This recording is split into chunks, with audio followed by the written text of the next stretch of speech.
के रानी तोर माया भारी, तोर बिना लागे नहीं ये दुनिया प्यारी। बस देख मेरा हिल जाते पहाड़, तोर संग जीना है मोर सपना पार।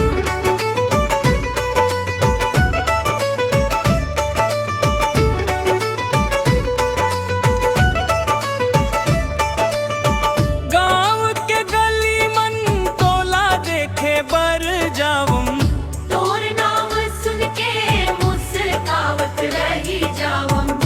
काजर भरे नैना जादू कर डारे, मोर मन के चिरई तोर अंगना माम उड़े रे। मोर दिल के रानी तोर माया भारी, तोर बिना लागे नहीं ये दुनिया प्यारी।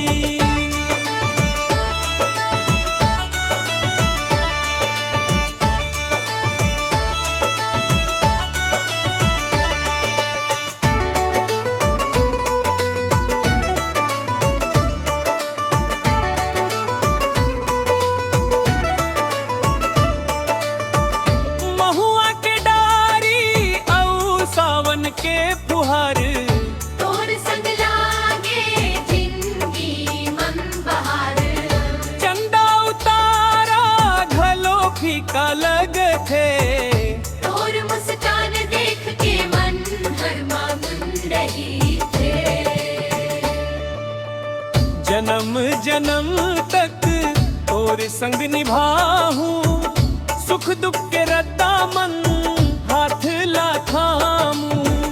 तोर बरगा थव माया के ये गाना, तै हंस मोर सपना तै हंस ठिकाना।